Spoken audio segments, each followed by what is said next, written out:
Hello, hello, hello, and welcome to our Wacom webinar. Let's wait another minute before we introduce ourselves and see how many people we can get today. Thank you for joining us today. Look, the numbers are getting up.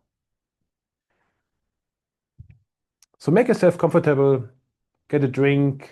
So I hope the next, I would say 1.5 hours will be quite entertaining for you. We have a couple of interesting questions, a couple of interesting stuff to show to you guys. And of course, I will explain it later as well. We will also be ready for your questions. So we have a chat open here. So you can, I hope you can, I think you can enter your messages in the chat. So last time we had some issues, but this time it should work. Let us know if you have issues or any challenges to add something to the chat. If not, we have the Q&A session here as well.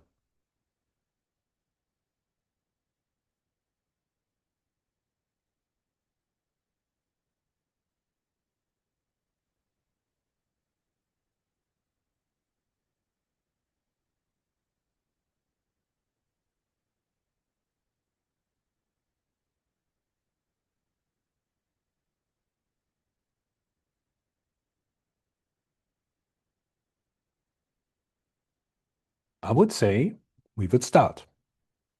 Right? Okay, again, hello and welcome to a new Wacom webinar. Today's topic is everything about motion graphics, and I'm Guido Möller. I am your host today, and I'm very happy that we have Markus Bledowski here in our cozy studio. Markus is long time Wacom user. And I also know Wacom. I know Wacom since quite a while, but I also know Markus since many years, and that's why we have him here as well, because he has a super interesting job, which is something I never could do, because he can also explain a bit on a job without private life, more or less. Oh, there is a lot of private life. But Of course, it is. Yeah. It's a pleasure. So It's a pleasure yeah. to be here. Thank you for joining our session. My name is Markus Bledowski. I'm motion designer from Cologne, Germany, but I'm working also on many sport events. I was asked to join the sport events in 2016 already, and I'm also filming Champions League matches, Europa League matches, and I'm also doing support and motion design on those tournaments too. It's more like whenever I'm needed, I'm happy to help and support. So this is fun, and this feels every day quite nicely. Yeah, thank you. So we go a bit into details after on. First, explain a bit on, we know you live in Cologne, but how did the whole creative game started for you? What is your education? Where have you been born and raised? What have you done as a kid and all that stuff? Okay, that's a nice question. So I was born in Poland, and when I was 12, we moved to Germany. So it's a while already. But I was always interested in cameras, in filming, and my father, thanks to him, he got me like a VHS camera, like an old one The one with the tapes. with the big tapes, and it was a used one, but it had an issue. After each recording, there was noise. So I had to cut out this noise because I was annoyed by this one, because you had to copy it to another tape. And this is when I started to edit, because I thought like, okay, I can cut the noise, but this is a long scene. We're driving with a car, I don't know, over 2 hours now, and nothing happens. So I can cut out those pieces. And then I thought like, okay, we are driving, then we are arriving, but we never started. So I filmed when we started, and I put it to the beginning. So I started to do like an edits, like in a normal way, still on this VHS tape. So play and record and all this. And then I got like my first computer. When I got into the graphics, I could put some graphics into it. What computer was it, by the way? Oh, don't know. It was a high screen PC. 486 PC computer, yeah. like a real big tower. Yeah. And I was so happy that my parents got them from me. And it was really fun just to experiment, just to see what's possible. Then I got some audio into it and I could record some voices and I cut the voices. And for example, I wanted to put some messages on our answering machine. So I got music and I cut out the audio from the singing and I sang myself. For years we had this answering machine. I did it on the computer and I did some 3D graphics on it. And I was just interested into this, so I decided to study it. I wanted to do more like 3D animation, but when I joined Academy of Media Arts in Cologne, where I studied, the computers were quite slow, and so I could render overnight and see the 3D overnight, and it took so long. And I thought like, wow, how does it develop? How can I speed it up? So then I found motion design is more my thing. And also the other students asked me to do title sequences, to do some compositing, to do this. And then I went to Brisbane, to Australia, where I could develop my motion design skills there. I went there for 1 year on a scholarship. And this was like a real intense school with a lot of school teaching. And then I got back to Germany and I started to my journey with Wacom tablets, because we had Inferno and Flame systems. This is perhaps somebody knows it. Inferno Flame, it was like computing systems which filled a room, but you had a Wacom Was tablet. it from Avid at this time? Discrete, I think. Discrete. Yeah, it was discrete, and I was one of the few who could use it, and we could only record 1 minute of footage, and it could be 30 seconds of compositing, and then we had to play it out again on a tape. So it was really short. But this was the first time I started to use a pen, and I was like, whoa, what is this? How it was a big Wacom tablet. So this is how the journey started in this time educationally. Yeah. Okay, cool. So what is basically this? So you already identified yourself as a motion graphics artist. We talked about this before because you will learn it later in this webinar that it's not easy to describe Markus' task for the different, I would say, what is quite the common thing is sports, right? Did you say it? No. Yes, but I love to help people. It's more like I like to support and make people happy. If they are happy, I'm happy. Yeah. So I was asked to do some tasks. For example, I was asked to go to the Euros 2016, and I asked, how can I prepare? And they say like, just come. Yeah. Just come and we will you will support us. And I said like, so what kind of support? Just come, it's fine. We know that you know your job. So okay, I just came, and then we started to do computers, render farms. We did 2D, 3D animation. We had like, for example, we had to do green screen for the team. It was in the middle of the night, 2 o'clock in the night, because the footage arrived in the night and I was going home. And then they asked me, oh, Markus, what do you do? I'm going home. We have cookies and some nice lemonade. Let's go and let's do the team, because we need the green screen. So we heard music, we had cookies, and we enjoyed, and it's nice to see what you're doing now, and then on the next day it's broadcasted. Yeah. Because it's on the screen, and you can say like, wow, this is what we've done this night, because it needed to be done, and we were 3 motion designers, we did it. So it was, for example, 3D animation, and it needed to be done the next morning. So we used the team render from Cinema 4D. We had 30 machines. We could connect those in a team render and render it in few hours instead of days. And this is like, it's more like the ideas. How can we fix something? How can we do something? So it's always a task, which is a challenge, and then you just do it. So this was like 2016, and then we followed on. It was like World Cups, 2018 and 21 in this case. I went to Paris, I went to Moscow, I went to Qatar and all this. And this is how I got into sports. And thanks to Move IT from Cologne, the company Move IT, because they invite me to be part of a team. And also HBS and also FIFA and UEFA and all the big players, which I'm very grateful to be part of them. And to cooperate with them because they are really nice to work with, easygoing, and we always find a solution to every task we need to do. Okay, cool. So before we continue talking, would you mind to show us something of your work, basically?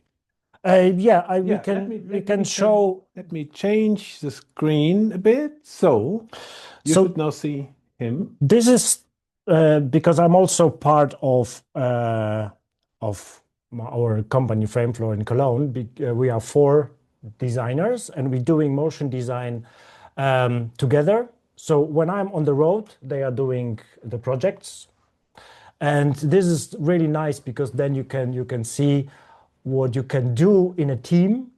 When I'm traveling, they are doing their jobs, and when they are traveling, I'm doing it. I can also take it on my laptop, and you can see this is mostly older projects, but it's compositing, it's 3D animation, 2D animation for different customers, done mostly in Creative Cloud, like Premiere, After Effects, but also Cinema 4D, some parts of it, for example, this one, tracking, character animator, animate. So you always take the tool which is the best for the task. It's never you never take always the same tool. It's nice to have different tools to choose. Yeah. And when it comes to color correction, when it comes to tracking, when it comes to vectors, pixels, you always have something you can use. And we have a lot of friends and partners who also support us when it comes to filming, when it comes to animating, walk cycles, and so on. So you're never alone. You always can count on somebody, and you don't have to know everything. You just have to know who to ask. This is also one of the best things you can learn in life. Yeah. So basically, let's make a small camera picture of us. So would you describe, I mean, if you would say you are motion graphics, that's by far completely not everything, right? You are more a generalist than a specialist, right? It is interesting when you know how to use the tools, and then when you come to see a workflow, and then you know which plug to plug in and which plug to move, so that it works nicer. Yeah. It is something like we had HDR. Yeah. And so we got like a request. We need to use HDR. Okay, no problem. Yeah. We use HDR because we have tools like After Effects. We have Premiere Pro. We can go into deep, and we can prepare the workflow for this one.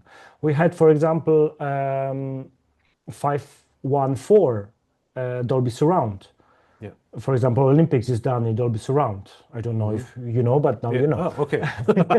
And it's not only the 5.1, but it's 5.14, which also the height. Oh, okay. Yeah. And so there was a team of us developing a workflow for this particular reason, that every editor can create 514 in the edit in a timeline in Premiere. Okay.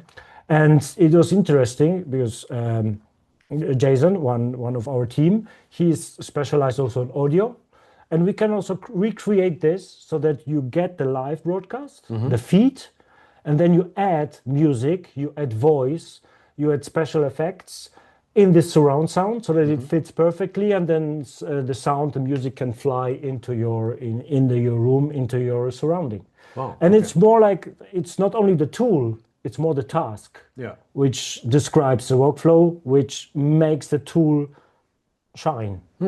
Yeah. Okay. So what kind of tasks are you usually doing if the customer is calling you?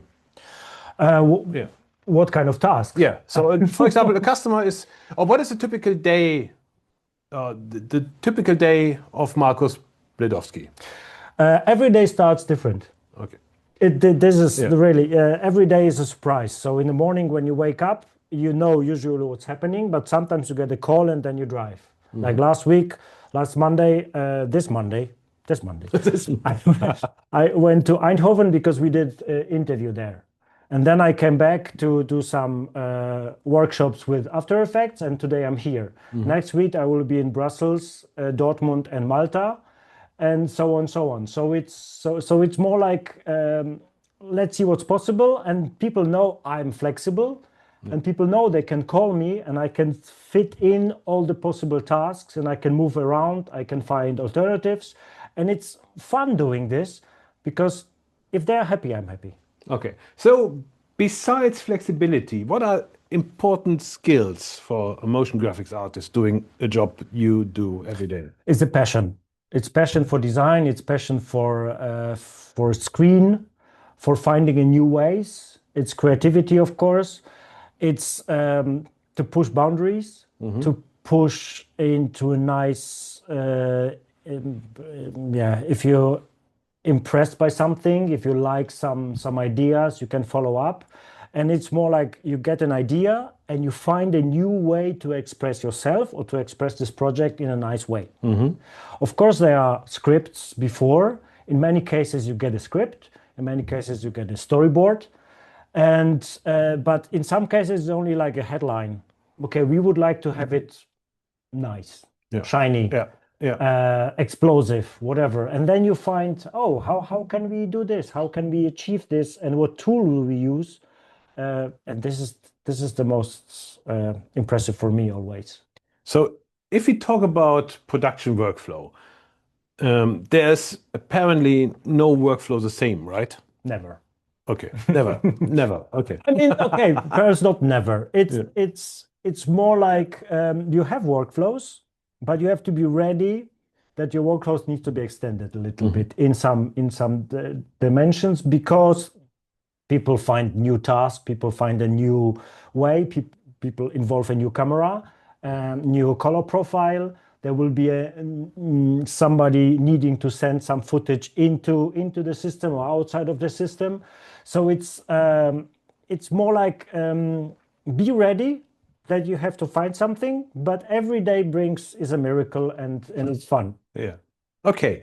So then let's talk a bit of the tools you're using. So what is your, I would say, no, before we go this one, do you work mostly on the road, on site, or in your own studio, or both? And if you're both, what is the share between working somewhere else or in your own studio? It's both. Yeah. It's both. When I can work in a studio, I work in a studio. But when I can work on a train, on a plane, or in a hotel room, or at the customer site, I work also there. Okay. So because I'm mostly using mobile devices like Intuos Pro, like MacBook Pro, and so I'm independent. So I can put this in my bag and go somewhere. And you always find a spot, if it's like a little cafe somewhere, or if it's hotel room, or if it's on the road, you always find it. And it's more of the good feeling where you feel good. So I like our office, where I like the nice atmosphere, creative atmosphere, because you always can ask for another idea. You always can ask for a meaning for this one, or this looks okayish, but we could go into this direction. So that's fine. But I like to be very mobile. So if I'm working on a MacBook Pro or Mac Studio, this is like fine for me, and because of the performance, which is quite the same. Yeah. For example, now, because the processors are the same, so I can work wherever it's needed. If it's home, if it's studio, or if it's on the road. Yeah. Let's stay a bit with the tools. So, I mean, it's quite amazing that you nowadays can do things way better with a simple, let's say, notebook than you did 20 years ago on a massive room-filling computing device. Definitely, yes. So, so you mentioned already that your MacBook Pro is basically the tool for you for all the tasks, right? Or do you also say, sometimes the MacBook Pro is not enough, I have to go to different kind of hardware? Of course, if if you do like 3D animation, you need a more powerful machine. You do a render farm, or you send it to a render farm, or you connect a network and then you make different graphic cards, different CPUs working for you. So it's not that I'm only using this. Okay. Yeah. As described before, not the tool defines the workflow defines the tools. So it's always the task where you get an inspiration, and then people tell you, okay, we need to render this and this and that. And you say, okay, we cannot do it on this one. We can do it on this one. It will take, I don't know, 5 hours of rendering. But if you use a small render farm, or if you use online or cloud render farm, it will only take 15 minutes. Why not?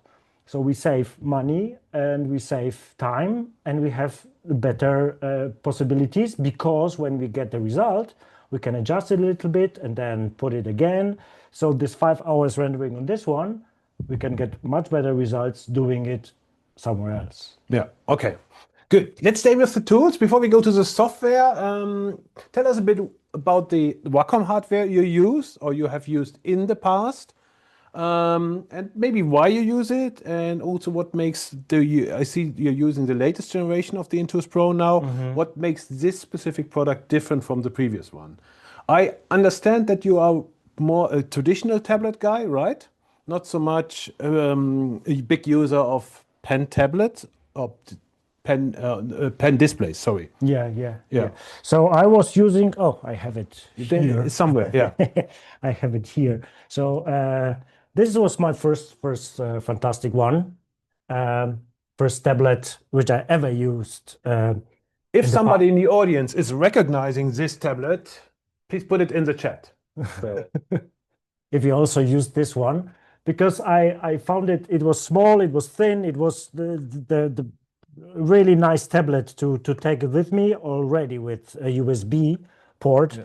And that's why I love the new generation, because it reminds me also of the new one. Of course, it has way more precision. It has way more possibilities, and like the possibility to scroll here, to put the buttons, to all this, which makes it really interesting. And also the precision. Show this again with the wheels so that people can see it. Wait, what he's doing here. Yeah, so in Premiere, I can jog shuttle here in this case in different speeds if I want, just using the dial. And I can do it here in Premiere, and I can do it, of course, in After Effects too. So this is like amazing possibilities to do it. I do this, and then we can go to After Effects, and I can also jog shuttle here when I go to one frame. Or I can choose, what I like is I select the layers. If I have a lot of layers, so I can go to the right layer just by clicking on this one. So that's why I used to use also jog shuttles, like an external ones. And this was nice for cutting, because you had the possibility to use this and then to use the buttons. But now I have those here, in one piece. And this is very light, very small footprint, and it's connected to the wire now, but I can use it also wireless, and that's great. And that's why I can set my options here depending on the options. And when I go, for example, to the setup, I can go to After Effects, I can go to Premiere or all the other ones, or I can add an application, and I can set my options directly in the driver for the application I'm using, if it's Cinema 4D, if it's After Effects, or if it's something else. Okay, cool. Before we go into detail what he does with the Wacom tablet in the software, let's talk about the software. So you mentioned already that your main focus is Creative Cloud, right? Yes. Yeah. I came to Creative Cloud a lot, to Adobe many years ago, and it was always good to know that every task I get, everything I have to do, I always find a workflow, a solution at Adobe. If it's Premiere, if it's Photoshop, if it's Illustrator, if it's character animator or whatever you need, you always find a tool which is precisely helping you in any project. And if a customer asks me, can we do this? I can always say, yes, of course. because we will always find a workflow, a solution for this one. Yeah. Is it always your choice of tools? Or sometimes there's a customer said, yeah, can you do this? But we have to do this in a specific software. Before, like many years ago, I was working in Frankfurt on in a post-production company which was doing a lot of cinema movies. So we were using Nuke, for example, because of the Nuke workflow they were using. We were using 3ds Max and Maya and all this, and we were given those tools to work. So you adjusted to those tools, which is nice. But then they started to do like, yeah, but we would like to do some motion design too, because we're doing it for events. And we said, like, yeah, but we cannot do it in Nuke or 3ds Max. We would like to use After Effects. Okay, yeah. So do you need After Effects? And then it started that more like the customers asked what kind of tool you use. But it's not a problem to adjust to a tool. If you have an idea, you can spread your idea and then you can learn the tool. This is not like the other way around. You learn the tool to create something. You create something by using a tool. So if a customer now said, hey, we need this in whatever DaVinci, it would be fine for you, right? Yeah, of course. Okay, good. There's no. Okay, good. There is no. So good. Okay, so if you look at the Creative Cloud, your main focus is possibly Premiere and After Effects, right? I love those tools. I especially love After Effects because there is a no. So it's in my studies I try to push After Effects as much as possible to say this is not possible in After Effects. So like my diploma, when I created it, I had different ideas. I was doing Aborigine poems, visualization of those. So I had ideas in mind and I wanted to do this in After Effects. So I started to do it, and I loved this tool at that time because it was always everything possible. And that's why it's still like this. And it's developing in the right way when it comes to performance, when it comes to 3D, when it comes to all this. So that's why it's mostly After Effects and Premiere, but also all the other ones are there and they are great. Okay. Yeah, showing something. I would say let's keep the cameras as they are. So this is After Effects, and here you showed me something, or you explained me that nothing really is real. Nothing really is real. So for this image. So, for example, this one is as you can see, there is a plane flying over this Cessna. And to be honest, the Cessna is a 3D object. And you can see also the shadow there is a drop shadow on this one. And I recreated the shadow of the Cessna on this one and also on the Cessna, so that it's flying on the Vespa. Okay, on the scooter. Yeah, on the scooter. I'm sorry, the scooter. So because when it's flying like this, it's not real. But in this case, I can say, okay, this is the shadow, and then there is the Cessna. So as you can see, it is in the newest version of After Effects that we can put 3D objects here in the scene and then work with those ones wherever you want. So you can also experiment with the lights. I like to experiment with the lights here. Don't need to save this one. So this is also like a movie, colorful movie, and this Vespa. But when I spin it around, you see it looks like a tunnel. But to be honest, it's a 2D clip, 2D clip movie. But it looks like a real nice tunnel because of its sphere system, which I can use in After Effects, and all the reflections or refractions. All this makes a lot of more ideas possible because I can go deeply into the color science and use it for dropping shadows, for all the camera applications. Like here I can do a shadow and I don't have to think how to create the shadow because systems does it for me.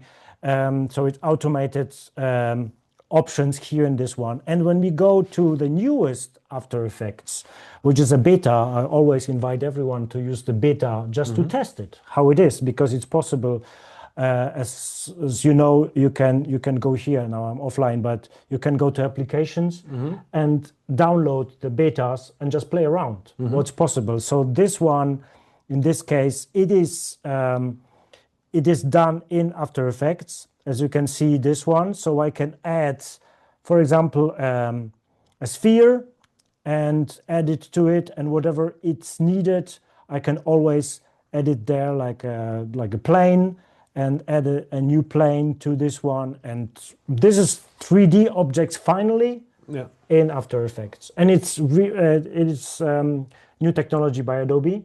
So it's fast and reliable, and it's pure fun. And it renders in basically real time in the viewport window. Right? Basically real time. I mean, we have those laptops, computers, and all this GPU and CPU acceleration, which makes it way faster, way easier to work. So we don't have to think about the performance. We just need to think about ideas. And that's what it's most important here. Yeah, definitely.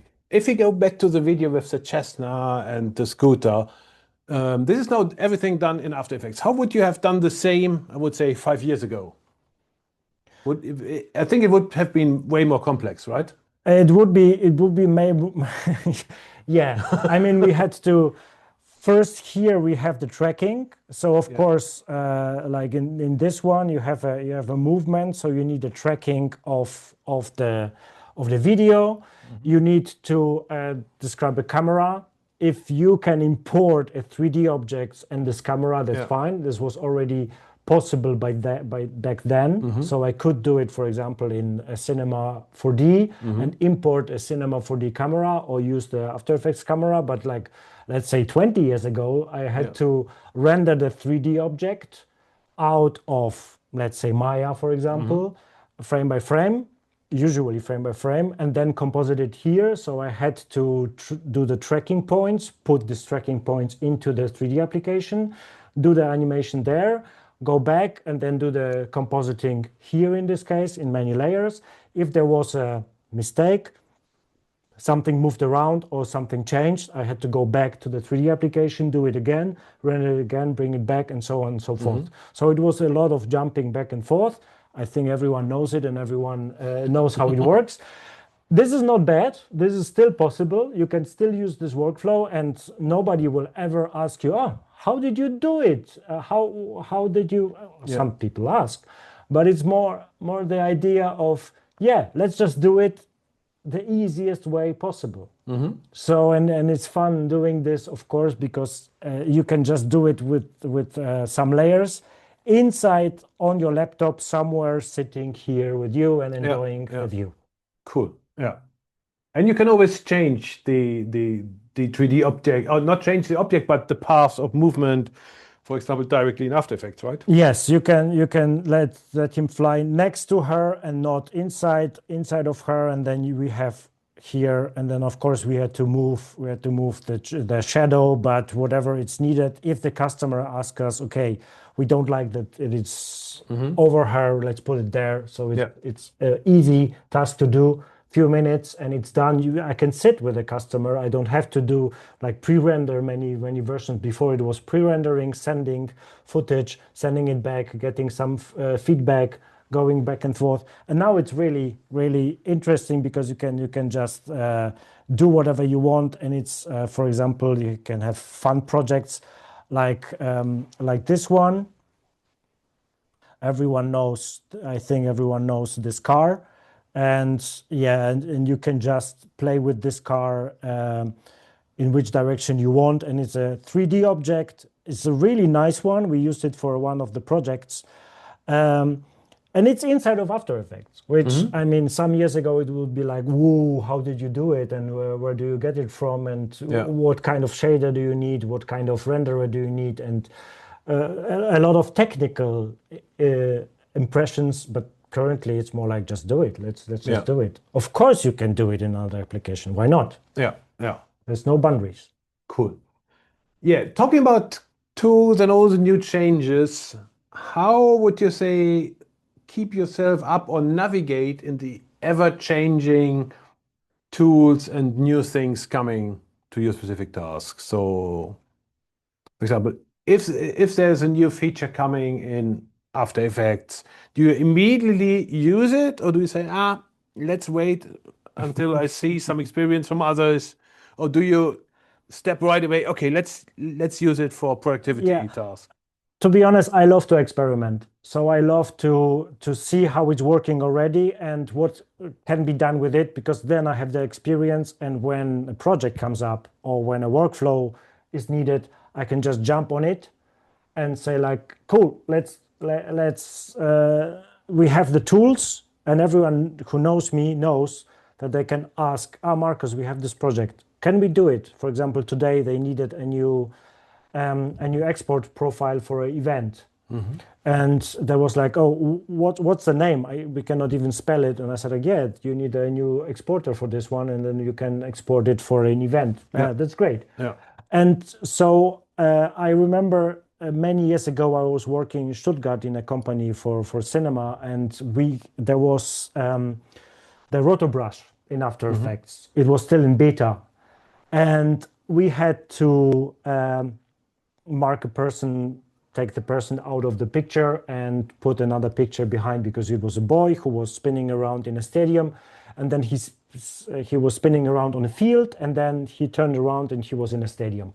So we had to mask him out, and I remember it was meant to be 7 days of masking because of his hair and of this, and I did it in 2 hours because of the beta With the new tool. with a new tool. Yeah. Of course, I was not allowed to use it. I was only testing it for the beta, but I knew, great, this will be amazing. This will shorten the time of the post-production by 100 times. And so whenever there is a new tool, new option, let's just do it. For example, here, this one, this is in Premiere. So we are in Premiere, and in Premiere Beta, you have the new tools. I don't know if you know, but perhaps you know now, that you can mask objects or people just inside of Premiere, and then I know it from Photoshop. Yeah, so you see how fast it goes. It's like on the laptop, it's already nearly 30 frames per second. So when I mask this one, you can see this is like very quick masking.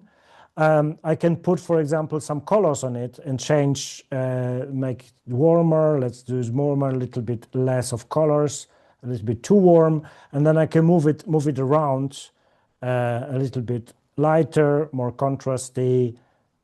So I can adjust only the person, and it does it for the whole masking tool. And it was a few seconds to mask it. Usually you had to go to After Effects to mask it, or frame by frame, or do a masking. It was possible to track a mask already in Premiere, but with this new beta, it's instantly there. And please test it, because it's there to be tested. And if it's still in development, so and this is interesting about Adobe, that's why I like it. When I go here, you have the object masking. You can always feedback it. There is a feedback button here in Help. You can always put the feedback button, and then they ask you, do you like it? Would you like to have more control of it or less or whatever? And it really goes to the developers. So it's on us how a tool will be developed, in which way it will be, because it's for us. It's not for them. Yeah. Cool. Okay, so when we again talk about tools, I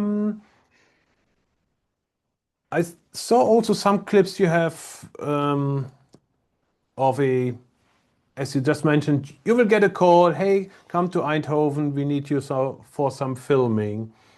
So you showed something which I found interesting, which gives also the audience a perfect overview on a day of Markus.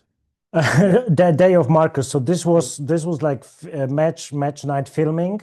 So for example, inside of the stadium, outside of the stadium, some GVs, some shots of the stadium, of the team arrivals when they arrive, how it looks like behind the scenes a little bit. Usually the fans can stand next to it, but not always. Yeah. And this is like a so-called pitch inspection, so where the players come on the pitch, and this is like a setup of the commentators, how they prepare, how they are prepared for the match. And before the broadcaster starts broadcasting, everything needs to be set up, of course. So we are there usually 5 hours before, and then the fans arrive. And you know how it is when the fans arrive, they're queuing up, they are there, and then of course they are in the stadium. There is the mascot, of course, when the mascot. So in this case, it was 1.5 hours of footage, which I was filming there. Of course, like in a tunnel when they are the kids with the players, and the players are focusing on the match. And of course, there is the lineup, so the players come outside, and then the match starts. And it depends if there is a focus on the if I'm focusing on the players, or if I'm focusing more on the surrounding.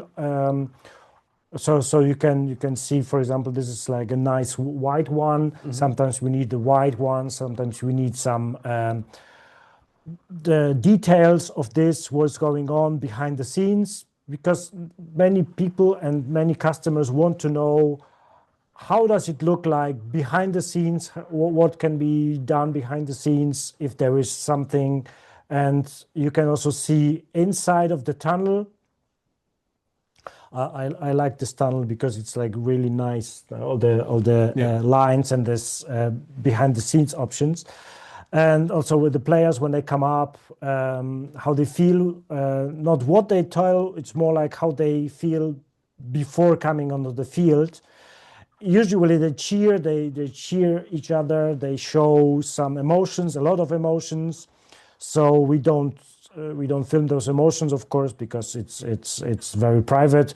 But of course, after the match, when they do the circle and they talk about it, the celebration on the pitch, when they are with the fans, of course, the cheering with the fans, the thank you to the fans, and then of course, for example, player of the match, when they cheer each other and they celebrate each other. It's really nice to see. So this is for the sponsors, for example, and of course the interviews. So this is like a match night. How a match night feels, how a match night is usually. For me, it's really a lot of fun being there during the match night, because you can go to places usually you're not allowed to go.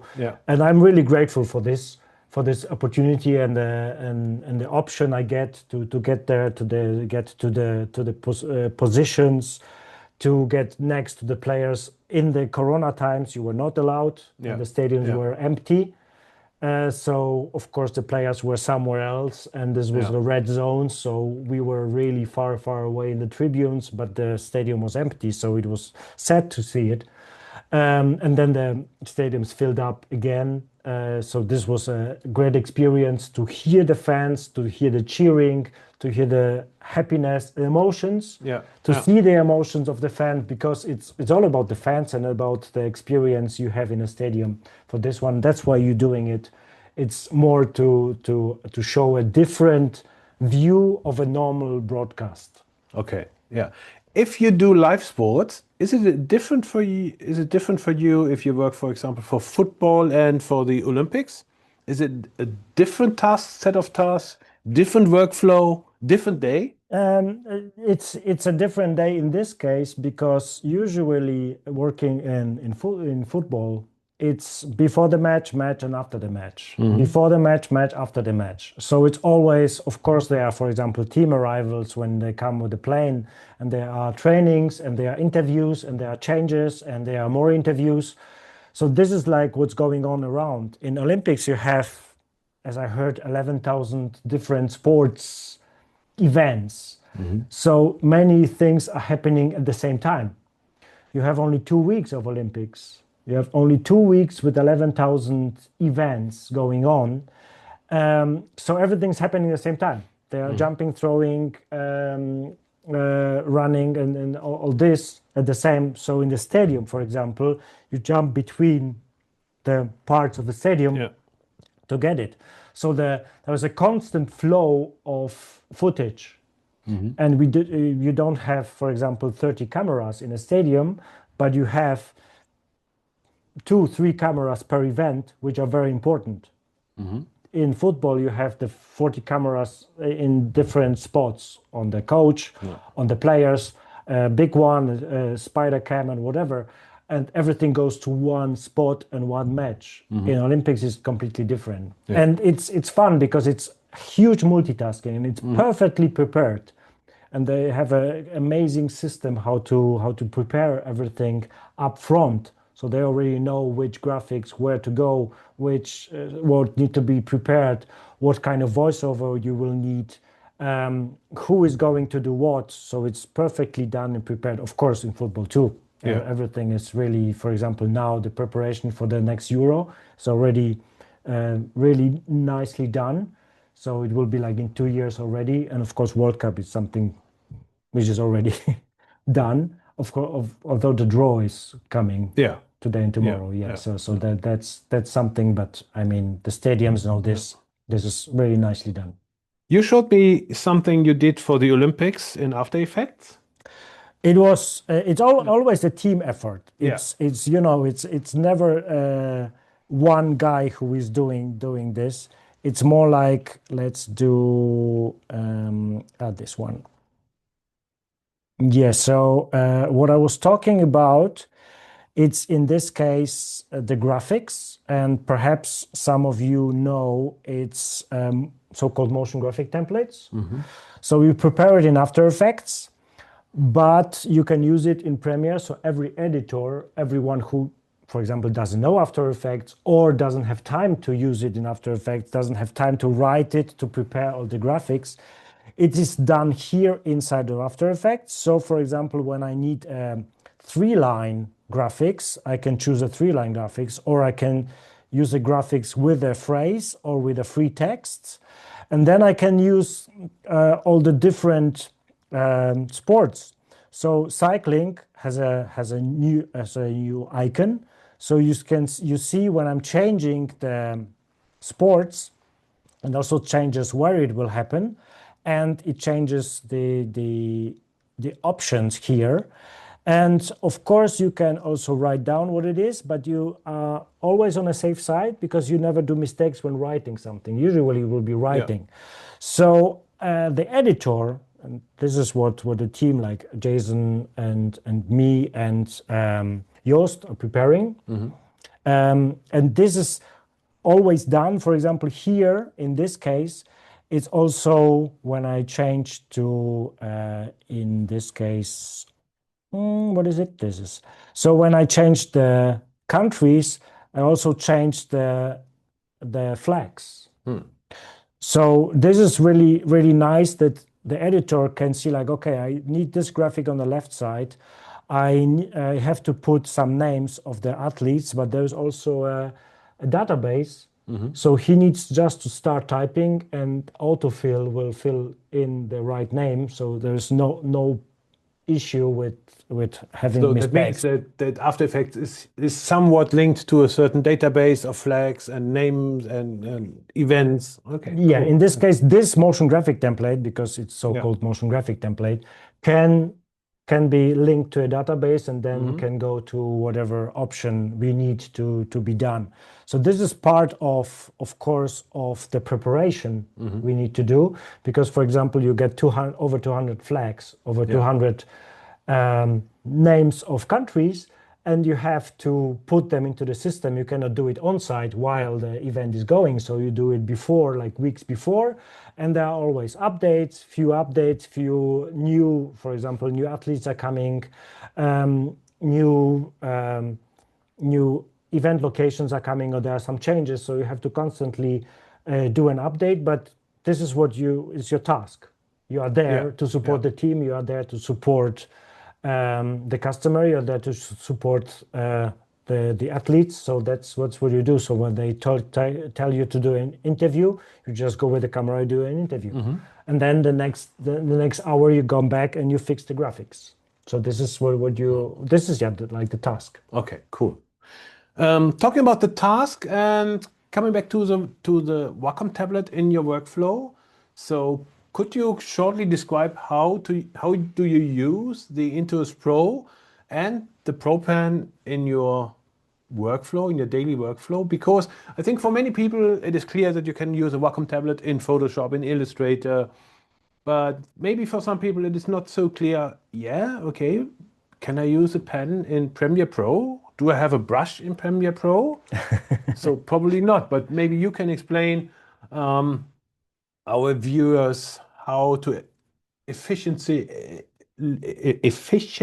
use the Wacom tablet in those applications which are possibly not so near like Photoshop. Yeah, for me the most important, like the first love when I used it was the pen, because using, for example, a mouse, you have to turn your hand a little bit, and then after a few hours of working, you always feel here and there, you feel that you're using it.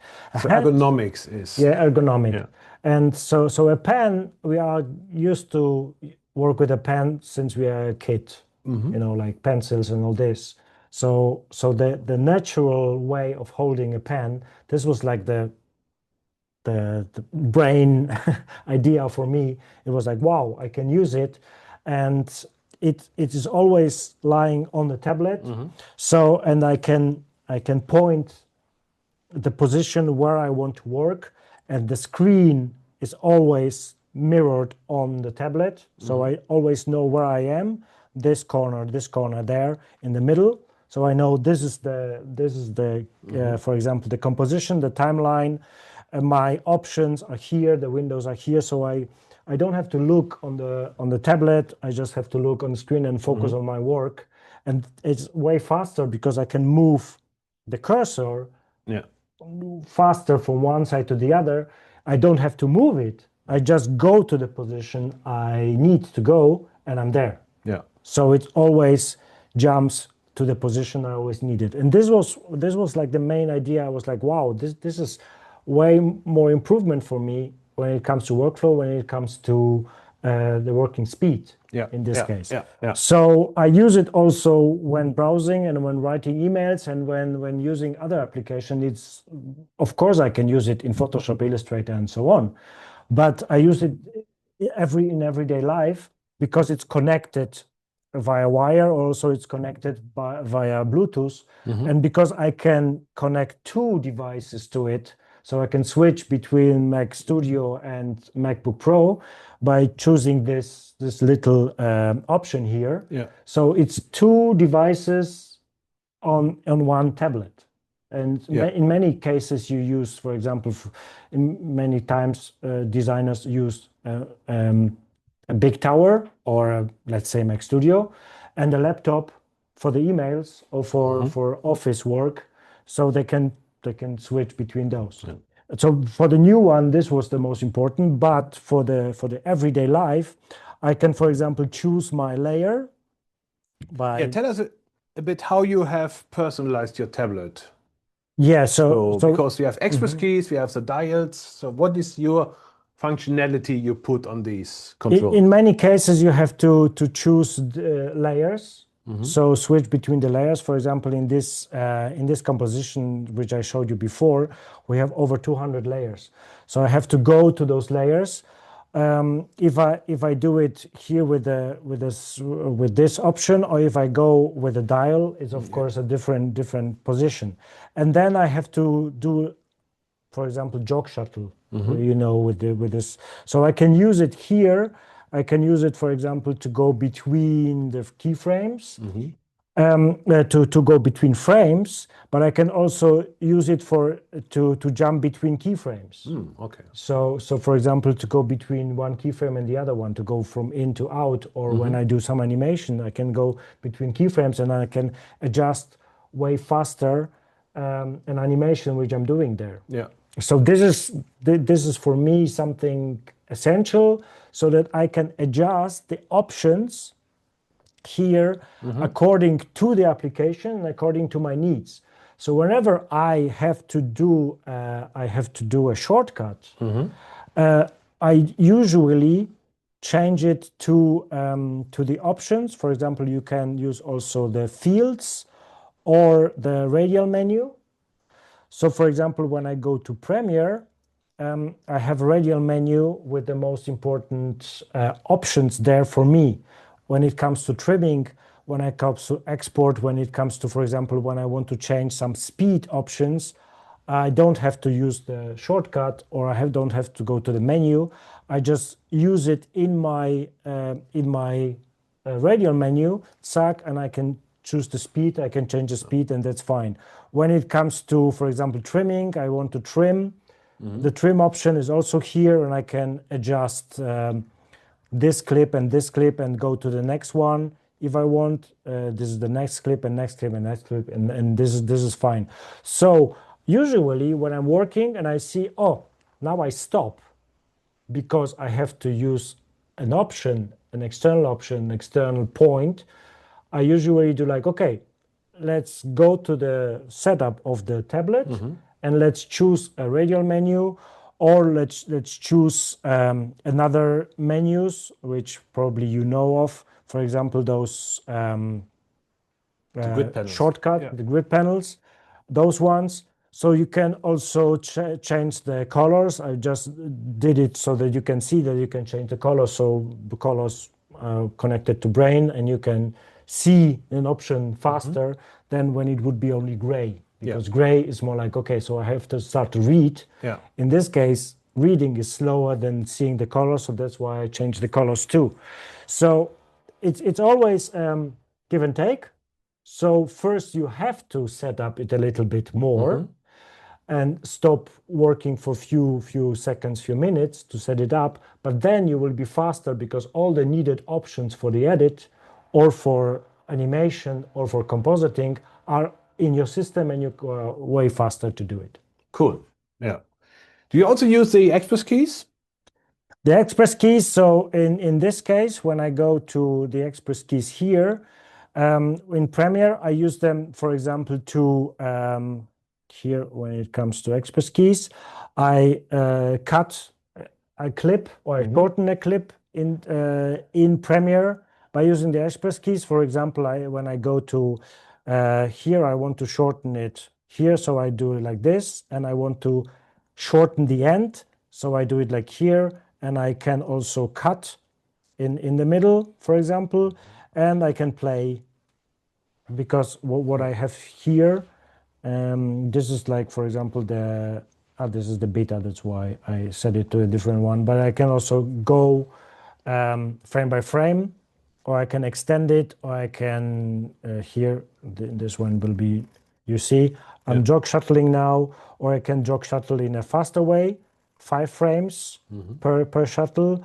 or I can do it in a faster way, in this case, or back in those. So this is like the options I use here, and I can use it also with this hand. Yeah. Or I can use it with the left or right hand. It depends how many options you need. Yeah. Do you also use something on the pen buttons? On the pen buttons, I have the radial menu in Premiere Pro, for example, and this I do here. And in After Effects, let's go here. Let's close this one. I use usually, when I do this, I use it to let's go back to the other option. Yeah, let's go here. I can show it better. I don't need to switch it. Check. We don't need the sensor graphics. I usually use the 3D option because I have the third button. So it's way easier to rotate it, for example, or to get new options. So I still have the right mouse button here for this one, and normal button, and then I have here the option to move it around, which is quite nice. Cool. Yeah, thank you. Let's go a bit to the more, I would say, personal questions again. Let me go back to the main screen. So, how do you work on improving your skills on a day-to-day basis, or do you stay in a certain workflow? But we know already that you always try to try new things, new stuff. What is your personal way to improve yourselves? It's a never-ending story. Let's say it like this way, because you always try to improve your workflow, and there are so many things coming and changing in the video industry, especially. I mean, talking about AI is one thing, but also talking about new color profiles, new cameras, new media files, and all this.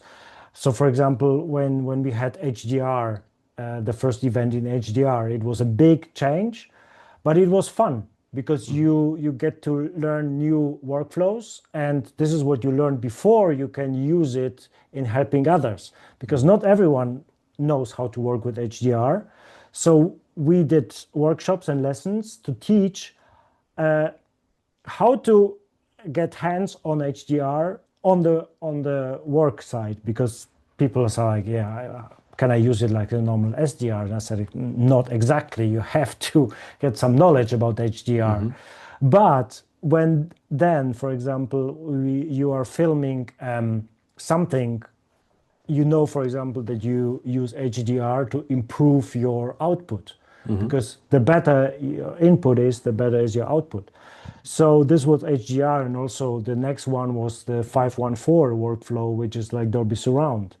And then you improve your knowledge about this one, because you know already quite part, but you don't know everything.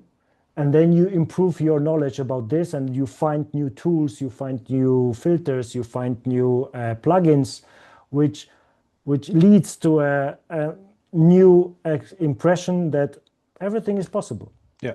Okay. Because the next time somebody calls you and says like, okay, how do we film it?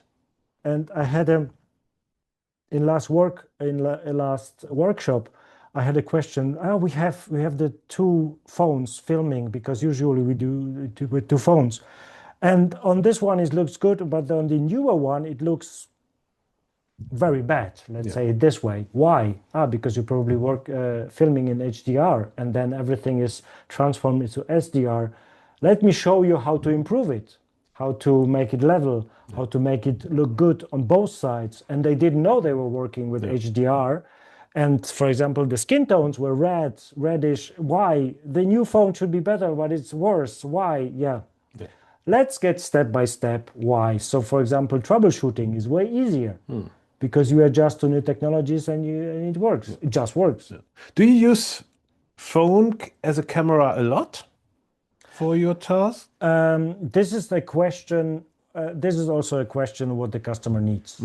So, for example, some customers say like, use whatever you want, and we will not interfere with this. And some customers say, no, we need a S-Log, we need a V-Log, we need a RAW, camera RAW support.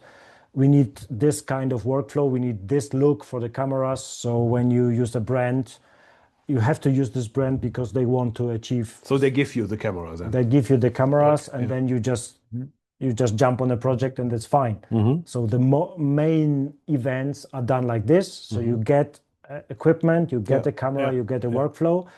In some other occasions, it's like, bring your camera with you, and then we will start and just get the best setting possible, because then we can use it. And this is how it always works, because they rely on your expertise, they rely on your knowledge, and then you can just use it. So in many cases, I use the phone because, for example, the stabilization is quite good.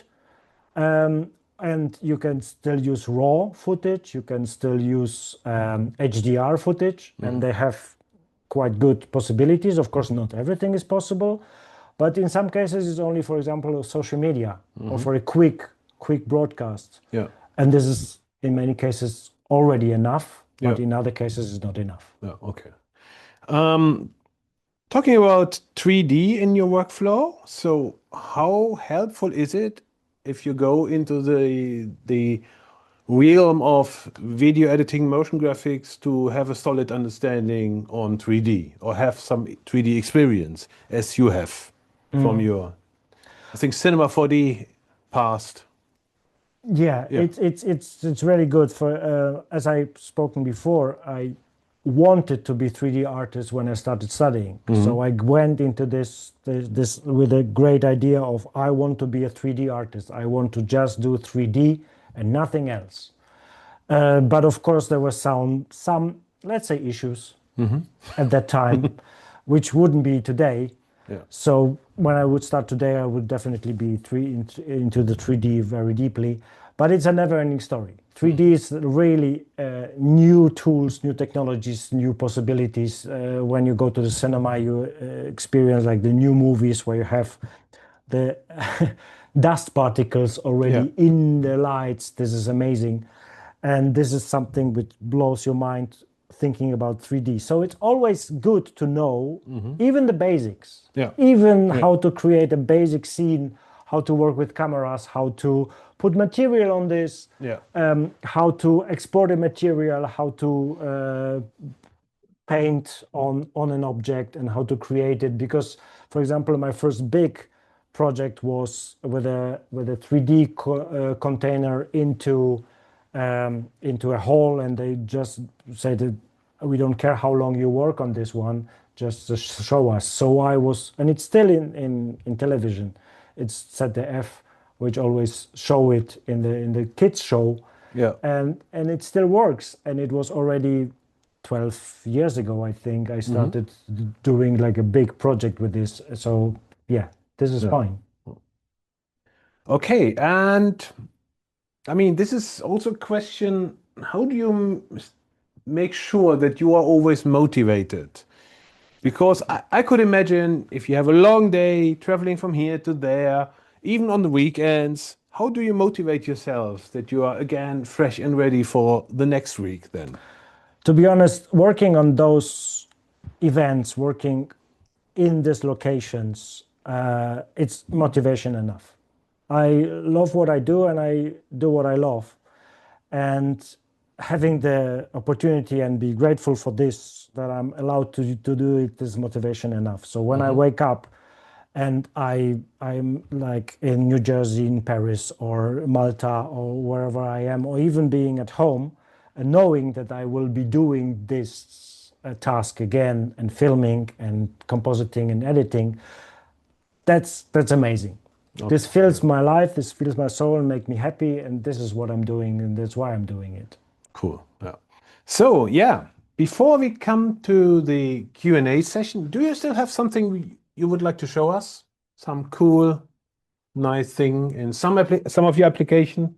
So for example, when it comes to the post-production, many people ask us, for example, how to get rid of a logo or something. So I had this here. Oh, wait, let me change the screen. So, yes. Yes. So for example, this scene, it looks quite empty, but to be honest, I post-produced it by getting rid of those players here, by a person here, and this. They're lazy, so we don't need them here. They're just relaxing. Yeah. Let's say it this way. But so how to get rid of this one? And this is 4K, so it will take few seconds to be processed in this case. But you can always use it as here, for example. How do I get rid of this tape? I don't know why they use the tape, but probably there was a logo or something. Yeah. I would, to be honest, prefer to have a logo there and not a tape. But yeah, it is what it is. So we have to work on it. And I have the tracker here in this case. So one moment, I did this. So I need to do it like this. This is so probably it will take a few seconds to track it. So probably if you don't know, you know it now. You can track masks inside of After Effects. I just do few frames. So let's do it also in this way. yeah, something like this, and I just do work area, and then what you can do now is you can fill this one with the technology of Photoshop. So, for example, I want to fill this one, but is it an object? Is it a surface, or is it something I just want to fill? And this is a surface in this case. So I can tell After Effects, please fill it. So it's analyzing it. As you can see, it fills it with the color, and then it's, to be honest, it's done. So it's very easy and very fast now to do it, and it looks really good. So if it didn't do it yet, it will do it in a few seconds. And so this is how I did also the other ones, how I got rid of those ones.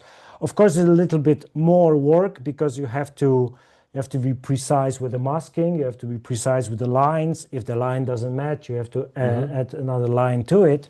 But in this case, it's easy to use it as a tablet, and it's easy to use it with After Effects because you have no boundaries, you have no issues, no problems with doing it. So this is how you get rid of logos. This is how you get rid of problems. So this is how you get rid of something you are not allowed to show in some cases, because in some cases, you know that you shouldn't show some things. So this is something you can really do within here. And the other one is, for example, HDR option, which many people are afraid a little bit of. So we had this shoot here. Of course, you see that's London in many cases, and we were filming there. And one of the camera operators didn't know that he is filming in HDR. And usually, you know, London is not well known for the blue sky. Yeah. We had some blue sky, which was amazing, but some minutes later it got gray again. And because we were filming this one in HDR, so you still have, I don't know if we can see it on, probably we don't see it, so perhaps I switch here, so you still see the clouds a little bit. So switching the option from HDR and compressing it a little bit more, or with those options here given in Premiere, you see that you can preserve the clouds here, and it looks way nicer. So filming with SDR, in this case, it would only show us a gray sky because of the lightness of the light options, foreground and background. But filming with HDR, it gives you more options how to output it in a correct way. And to make the picture more interesting and more appealing to the reality, because everyone knows, this city is not well known for wonderful skies, but here it is, because we have the structures, we have the clouds, and we have the options which we can show here in this case. So you can jump from 3D animation to motion design, to post-production, to audio post-production, which is also really nice to do, like Dolby Surround, for example. And that's why I don't see myself as this or that or whatever. It's more like to be able to help and support, and that's what I usually do. Okay, cool. Yeah, great. Great stuff. Thank you, Markus, for being here and showing us. The chat is open, so we are now at our official end. If you have any questions to us, to Markus, or mainly to Markus, on whatever he does, on Premiere, on After Effects, on Wacom tablets, I hope the chat works. So please add your questions in the chat, and then we are happy to reply. The other option, what's a lot of times what I get is, for example, how to do transitions, how to create transitions. Of course, you have, for example, in the new Premiere, you have very nice dashboard and a lot of nice transitions, like 90 different transitions, which are included now in Premiere Pro, which is a new thing. If you didn't try them, please do so, because it's like animate options and spinning around and all these graphics, which are really useful in your production.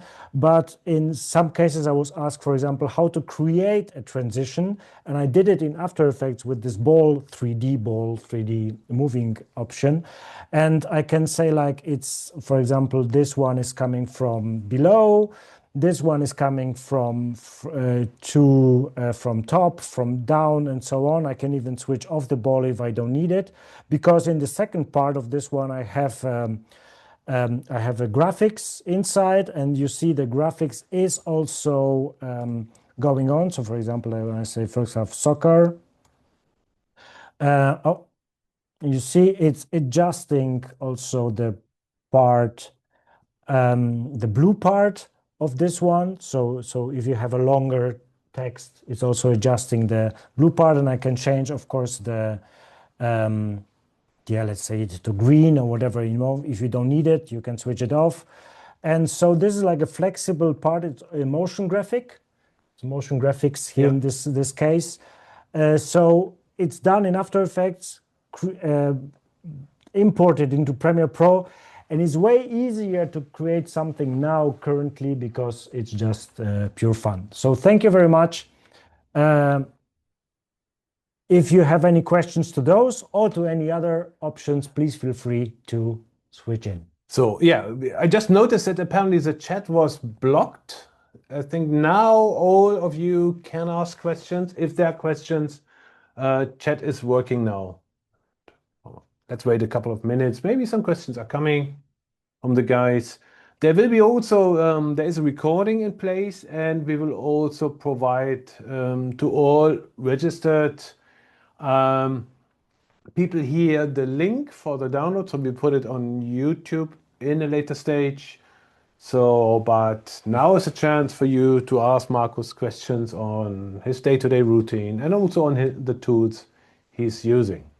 Yeah, I want to also thank to Guido for invitation, also for the great team I'm working with, like Thomas, Joost, Jason, Move IT, and all the other ones which I'm able to work with. There's a question I have about the team. Do you have any discuss about the new AI?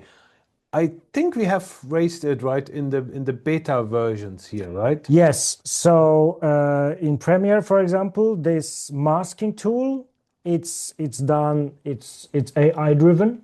Yeah. So, for example, this is like not the generative AI, which we are talking, because there are different parts of AI. Yeah. It's not always this.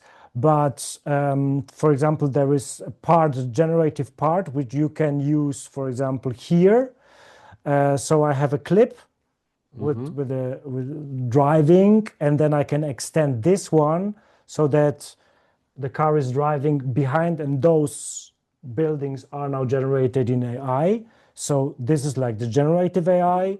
And this is a supportive AI when it comes, for example, for those what I have shown before. Yeah. So this would take a lot of time before, because then I have, of course, to do masking, to do this. And this is also a different AI than everyone is talking about. It's in this case in After Effects, in Photoshop, or in Premiere. It's the supportive one, which supports us to create something faster, quicker, and more to the spot. Because, for example, I want to add some color correction to it, or I need few frames more for the transition. So that's why this extend is there. Because, for example, it was missing some frames, some seconds for the transition, or for the slate at the end for the titles, and that's why this is what we have it here. Okay, you're more than welcome.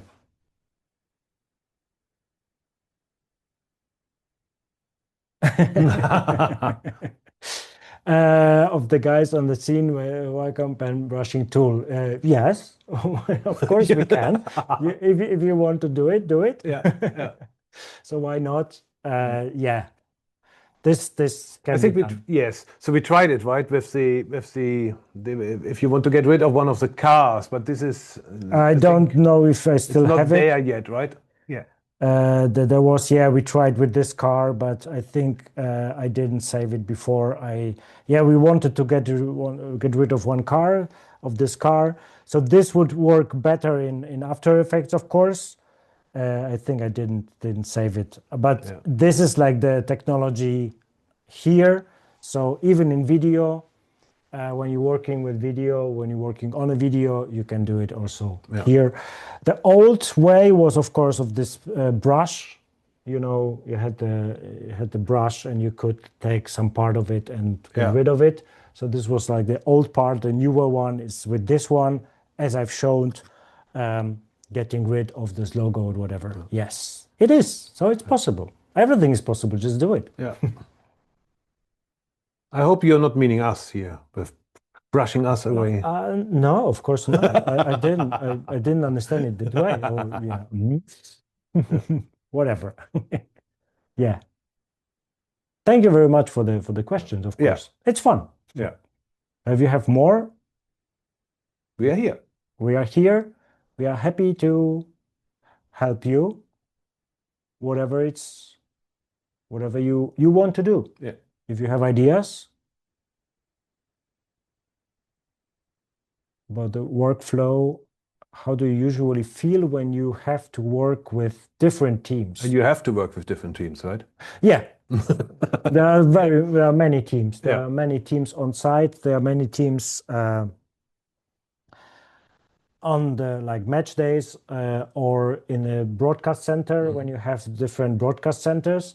So you have time to learn about other workflows, and you know what the other are doing, what the requests are. But in many cases, it's just like, hey, we need this, we need a footage, we need a clip, we need to import something, export something, and you just sit down, and you're never alone. So it's more like when you have one idea, but the other ones have another idea. They also can support you with another idea. So the most interesting is that after a meeting or after a question, you have 5 different solutions. And I didn't have any issue, any question without having an answer to it. It was mostly 2, 3, 4 Yeah. 2, 3, 4 answers to an issue. So, for example, yeah, this one, why not? Yeah. And there will be a link coming to the next question to the YouTube video, so you will receive it in your mailbox. There is a Seppo asking, do you need a mouse at all? Do you have a mouse? I have a mouse from in the really past, Yeah. really back in the days, and I remember the first tablet I was using at the Inferno. There was a mouse too. Yeah. So there was a pen and a mouse. Yeah. So first time I was using it, I was using with the mouse you had something like a cloth. Yes. Cloth there. Yeah. So I was using a mouse before, but currently I'm not using a mouse Yeah. at all. I invite you to test a tablet if you don't use it now, but no, I don't use a mouse now. No. Next question is an interesting one. When you mask the tape on the player's shirt, the tracking and filling seem to handle the changing shadow across the player's chest quite well.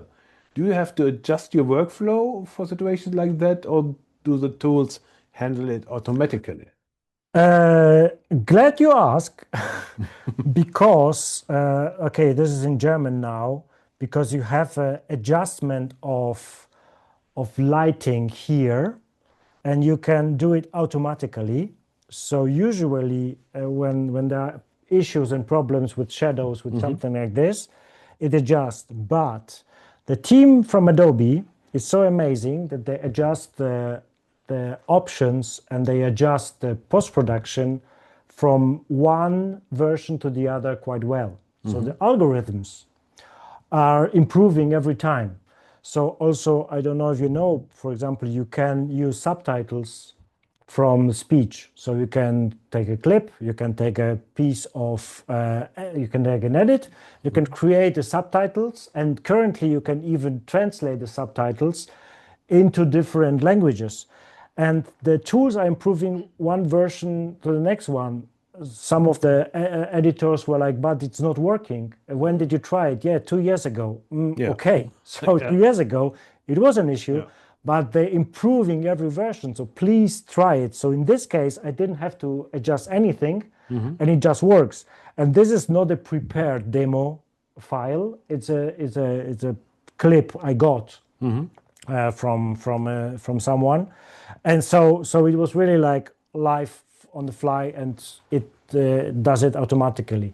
If it doesn't, you can always, as I told before, for example, in getting rid of those here, I had to adjust a line a little bit, so the line was not aligned, but this was a few minutes more, and this is done. So usually it's done. Thank you guys for being here. Oh, great. Yeah, that's Thank you. interesting question from Badia. From Nazif. Have you ever tried the Wacom with an integrated screen, a Cintiq or Cintiq Pro? Moving. It's not that I'm not using it. I'm using it, but it depends on the workflow. I mean, I could use it also here, the moving, and I love it. I love the screen. I love the possibilities of the brightness. I love the workflow, but because we're talking here, so I'm using the. And we have 2 Cintiqs in our office, so we are using those, and it depends on the workflow you're using. In some cases, it's better to mask, to do a mask on a Cintiq, because it's faster and I can continue working. I have my possibilities to improve, to skip some frames and then go to masking tools, or to paint, or to draw on this one. But for example, when I'm going on a train or on a plane, it's better to use a tablet in this case, because then I can use my screen and then go on this. So I definitely have used it before, and I'm using it in some cases. So it depends. It depends also on the space on the table, because if I have a small one somewhere in a broadcast center, I don't want to use and bring it there. So then I use a moving, or I use Intuos there. So it depends. It as I mentioned before, perhaps it's weird to say, but it's very flexible. But great, thank you for the questions, and it's please do more. Great that it's clear. That's why we're here, to make everything clear. Yes. I hope we make it clear. Yeah, we are just here to help. So whenever you need something, just drop us a line.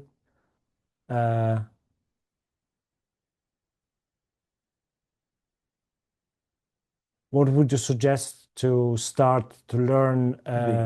Oh yeah, that's an interesting question nowadays. To learn more about tablets, or more about in general, what you do, the jobs you're doing, I think, because you learned it in a completely different way in the past, and you would learn it today, right? How do you train your students, basically, or what do you tell your students to get a job in the industry? Maybe that's the reason behind this question. I mean, in my case, it was just a call. It was just a call like, hi, I remember you did, because I did a presentation at Move IT guys in Cologne, and they remembered me that I used the tools, and they remembered me, and I was like, yeah, and they said like, can you help us with the new options? And then I started. I just started. So it was more. You get to use the tools, and you start using those in a workflow. So this is what I'm teaching. I'm teaching workflows. I'm not teaching the application. And I always want to know what customer, what someone wants to do with it. So I ask about the project. I don't ask about tool itself. So I'm not I don't go and I say like, okay, these are the effects. Yeah. Let's start effect number 1. Yeah. What does it do? Effect number 2, effect number 3. Yeah. No, I'm more teaching. Okay, we have a task to do, Yeah. and I'm going to the task, and then Yeah. we have another task to do. So I'm more a task guy Yeah. than a tool guy, Yeah. Okay. because tools you can always learn. Yeah. And how will people find a job like you do? How can they get, for example, to do? Is it about networking? Is it about talking to the right people? It's definitely about networking. That's Yeah. why I'm grateful for everyone, for my network, and about all the guys which are able to work with. And thank you for working with me.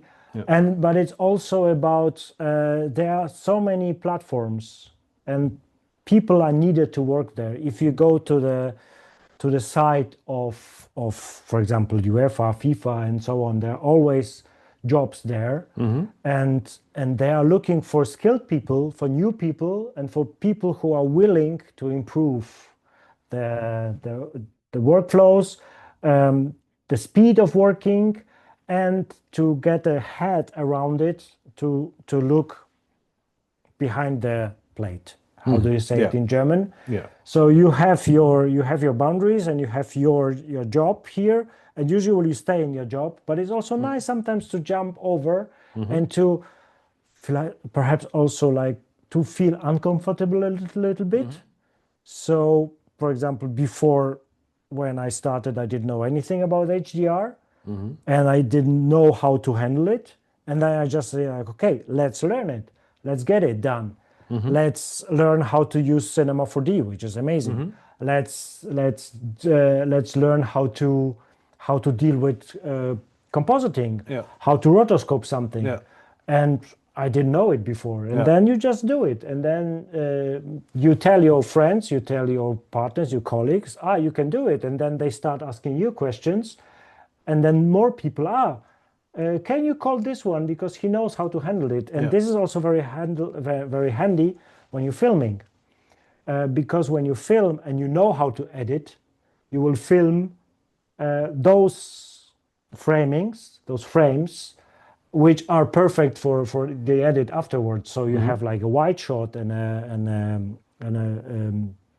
near shot and some other shots for this one. And you think about, okay, if they get the stadium from this side, they will also need some logos, or they won't need the logos, or they will need some people, and they will need some of them in slow motion and not no motion. So you more thinking about what happens after you filmed it, and not what happens now. Yeah. And you're looking more for the framing. So it's an experience thing. Yeah. Yeah. Another question, interesting. This is totally for you. In Premiere Pro, Generative Extend tool does not work on low-res videos like 720p. What is the solution for low-res videos? How can I can upscale resolution to 1080 or higher res? In this case, there is a nice effect in After Effects where you can upscale a video. Show us. Can you show us? Can you show us? It's in German. I have it in German. Yeah. But there is like one of those options in, I think it is, it's here, details, preserve details. In German it's Details erhalten, preserve details. So this is a not AI tool, but you can upscale it and get a decent option in this one. There are also like other tools. Shall I tell the name? Like Topaz? Yeah, yeah. Why not? For example, Topaz tools which are really nicely integrated into After Effects and Premiere Pro. It is like special effects and plugins, but those are, you can import 720p and upscale it to 1080, and then you can extend those ones. But if you have your videos in 720p, I don't know, there was probably a workflow you used before, that's why you're using 720p. So if you're using this one, write to Adobe, and then say like, please guys, because I don't know if you know, you always have the option to give feedback. It's here in German, give feedback. And when you go here, you go to, I don't have internet now currently, sorry, but you go on the side of After Effects, you go on the side of Premiere Pro team, and then you can say like, team, we would like to have generative extent for 720. And if many people vote for it, because your friends, your family, somebody can vote for it, and if it's voted and not on the list, then it will be possible to create this one. So please feel free to write them. If not, you can always use this option. Wait, go back again. This option here, it's inside of After Effects, and then you can use it, and then bam, it's done. Perhaps I can show you a trick how to switch it to a different language. It's also very interesting because a friend of mine, the good, showed it to me. So for example, in your documents, you just put AE Force English text, just a text file into your documents, and the next time you start After Effects, you start it, and then it's in English. Really? Okay. Ta-da! Oh, I don't need this one. I have to get rid of those ones, but it's fine. So, and usually people were like, oh, wow, I have to do something. And then you can go here to, it was, I think it was here. And then let's see if it's,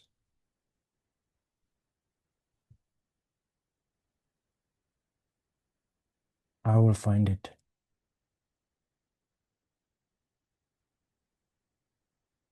Perspective, no.